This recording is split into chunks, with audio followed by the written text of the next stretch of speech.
Bruce एक बहुत ही खूंखार कैदी था जिसके पास लोगों के दिमाग को अपने कंट्रोल में करने की शक्ति थी और इसी की मदद से उसने कई लोगों से बहुत सारा पैसा लूटा था, जिसका नतीजा ये था कि उसे इतने साल की सजा मिली थी कि वो इस जन्म में तो जेल से बाहर नहीं आने वाला। वार्डन ने मौके पे चौका मारने के चक्कर में उसके सामने एक ऑफर रखा, अगर वो अपना लूटा हुआ पैसा उसे दे दे तो नया वार्डन उसे कभी परेशान नहीं करेगा और उसे स्पेशल खातिरदारी भी मिलती रहेगी। ब्रूस ने वार्डन के ऑफर को मना कर दिया क्योंकि उसके दिमाग में तो जेल से भागने का प्लान चल रहा था। उधर जेल में आते ही जैक और जिम की आपस में लड़ाई हो गई। असल में कुछ साल पहले जैक ने जिम के भाई को मारा था, इसलिए दोनों एक दूसरे से दुश्मनों की तरह लड़ रहे थे। पर जिम के पास अपनी शक्तियां ना होने की वजह से वो जैक का मुकाबला नहीं कर पाया, पर गार्ड्स ने सही समय पर आकर उसे बचा लिया, जिसके बाद उसे ट्रीटमेंट के लिए भेजा गया। ट्रीटमेंट रूम में जैक और जिम को देखने के बाद डॉक्टर मैरी दूसरे कमरे में ब्रूस के पास गई, जहाँ वो उसके दिमाग का इलाज करने वाली थी। पर तभी जैक भी वहाँ पहुँच गया और ब्रूस को देखते ही वो समझ गया कि ये जरूर एक खतरनाक क्रिमिनल है, इसलिए वो उसे जान से मारना चाहता था। पहले जैक ने मैरी को गला दबाकर बेहोश किया, पर जैसे ही वो ब्रूस पर हमला करने वाला था तभी डियाज ने उसे धक्का देकर गिरा दिया और एक गार्ड ने आकर उसे धर दबोचा। डियाज के इस काम से ब्रूस बहुत खुश हुआ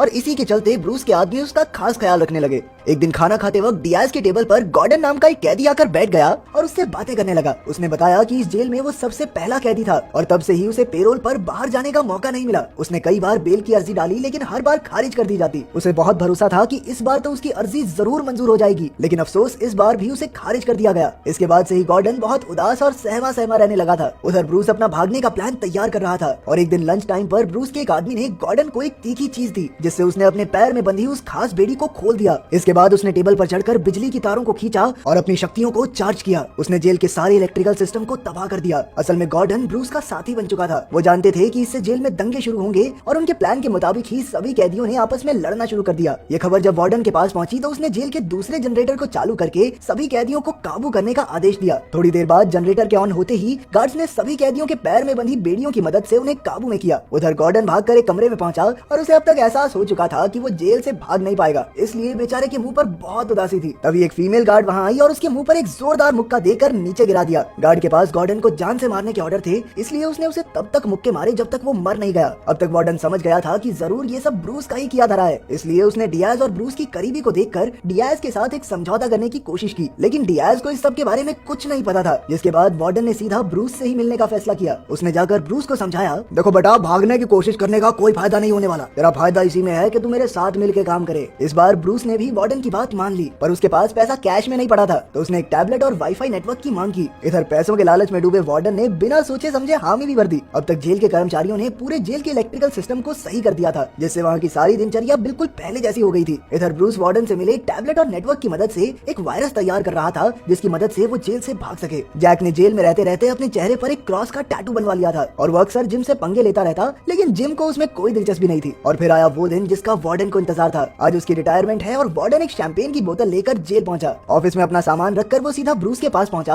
और उसे टैबलेट देकर पैसे ट्रांसफर करने को कहा। वो इतना खुश था कि उसे बिल्कुल एहसास नहीं हुआ कि ब्रूस उसके टैबलेट की मदद से जेल के सिस्टम में वायरस डाल रहा है। और देखते ही देखते ब्रूस ने अपना बनाया वायरस सिस्टम में अपलोड कर दिया, जिसके बाद सभी कैदियों के पैर में बंधी उस खास बेड़ी की पावर बंद हो गई और उसके बंद होते ही उन सभी के पास अपनी अपनी खास शक्तियां आ गई। एक बार फिर से जेल में दंगे भड़क गए। डियाज को इस बारे में पहले ही बता दिया था ताकि वो जाकर कहीं छुप जाए, लेकिन फिर भी उसे बहुत दर्द हो रहा था। पता चलता है कि वो अपनी शक्तियों का बहुत अच्छे से इस्तेमाल नहीं कर सकता था और कई बार उसे ना चाहते हुए भी दूसरों का दर्द महसूस होने लगता। इस हालत में उसे डॉक्टर मैरी ने बड़े अच्छे तरीके से संभाला। उधर सभी कैदी एक दूसरे की जान के भूखे बन गए थे। जैसे ही वार्डन को जेल में हो रही लड़ाई के बारे में पता चला तो उसने बाहर जाने का फैसला किया, पर दरवाजा ऑटोमेटिकली बंद हो चुका था। वार्डन ये बात अब तक समझ नहीं पाया था कि वो ब्रूस के प्लान का सबसे अहम हिस्सा है। गार्ड्स कैदियों को रोक नहीं पा रहे थे, इसलिए उन्होंने डेप्यूटी वार्डन से मदद मांगी, जिसने उन्हें बताया कि जेल का सारा सिस्टम एक जनरेटर से चलता है और किसी तरह उसे बंद करके वापस चालू करने से पूरा सिस्टम रीसेट हो जाएगा। ये सुनते ही एलन नाम का गार्ड जनरेटर रीस्टार्ट करने भागा, पर तभी वहाँ एक और कैदी पहुंच गया और उसने तुरंत एलन पर हमला कर दिया। एलन ने मुकाबला करने की बहुत कोशिश की, पर वो कैदी उसका सामना नहीं कर पा रहा था और उसने मौका देखकर पास में लगी एक पाइप को तोड़ दिया, जिससे बहुत सारी गैस बाहर आने लगी और कैदी की दम घुटने की वजह से वहीं पर मौत हो गई। उधर अपने अकाउंट में इतने पैसे देखकर वार्डन बहुत खुश था,